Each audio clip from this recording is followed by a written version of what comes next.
Hello everybody, this is Fernando for the latest Cryptids and Monsters of the Week video. I thought I would mix this one in here while I'm continuing to do your aliens and UFO suggestions. This entry may actually have been suggested before. I don't quite recall hearing it, but it does have a pretty unique name. But it comes from a random website, a random generator website.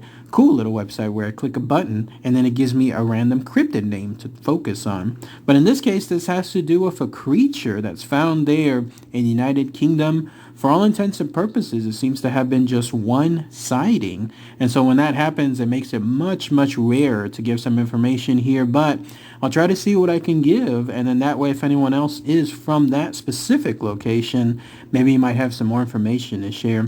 But you're looking at a representation of it now. Immediately has its own unique style, isn't it? But it's called the Fiskerton Phantom. So let's go ahead and let's talk about this fascinating but brief encounter here. And then that way, again, I'd love to hear what your comments are, those of you from the United Kingdom, about this local creature. So here's essentially what happened. The Fiskerton Phantom was first sighted there in the United Kingdom at a place called Fiskerton, Lincolnshire. Hence the name associated with the Fiskerton Phantom. But yes, it was found there on August 27th, 1997. And for, again, all intents and purposes, it was just pretty much one sighting. May have been one more brief sighting, but I'll focus on that more here in a minute. First, let's talk about its actual characteristics, at least according to this one sighting.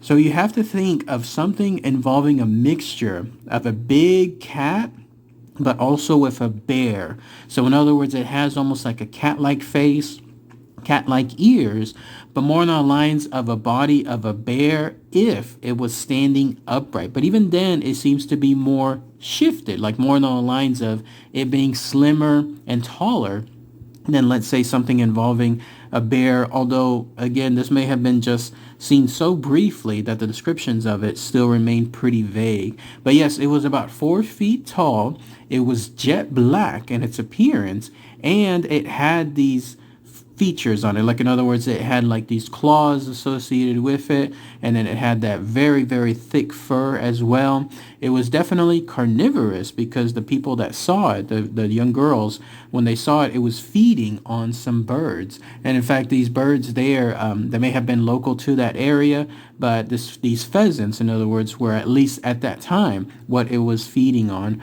But yes, as far as the encounter itself, this is what happened. On that fateful day, August 27th, 1997, these 4 girls, ages between 9 and 14, they were staying at a location there near Fiskerton, a small hamlet. Someone might let me know what that is, but it was at a pub. It was actually next to a pub there at an area called Short Ferry. So if those of you that are local to that specific spot know about it, then that'd be a good chance for you to be able to go there. And who knows, maybe see this creature as well. But lo and behold, when they were there, they suddenly saw nearby that spot there this Fiskerton Phantom. Again, that's where they described it as being a 4 feet tall, bear-like, cat-like, and in one description, it was more like an alien-like creature, and it was eating on this particular bird. They didn't stay too long, and rightfully so, because immediately they just ran off. In fact, they went right into the pub right next door, and you could just imagine the circumstances next. Here you have these 4 young girls, probably scared, screaming about what happened, about what they saw.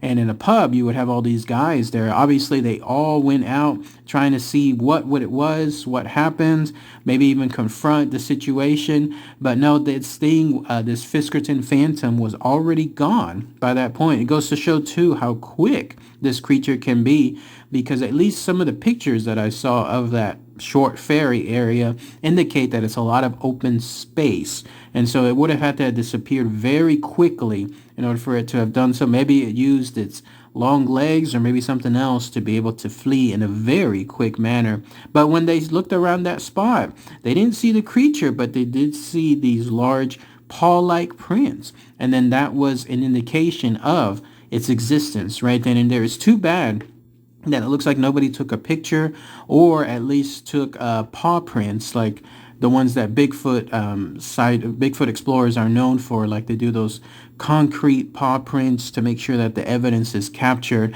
because that would have been something else. That would have been something showcasing physical existence of this phantom. But no, unfortunately they didn't. Now, where the other sighting may or may not have been is later on in that evening, there was another motorist who reported seeing that creature somewhere along that area too, but no details as to what that was either. I mean, if you thought the previous information was brief, how about that one, right? So there's no information on who this person was, where they encountered it, what the circumstances were, nothing. So, and then that was it. That was pretty much the only known existence of this Fiskerton Phantom. Very brief. The Phantom name is aptly titled because here you have a situation where it's literally almost like a ghost, like it's gone. It's sighted once and then just gone forever afterward. But still, it lives on. In fact, on that popular show, that cult show, that Secret Saturdays, there's a creature there, a character by the name of Fiskerton Saturday, which you're looking at here. And it's a representation of the Fiskerton Phantom. So he definitely lives on when it comes to his infamy.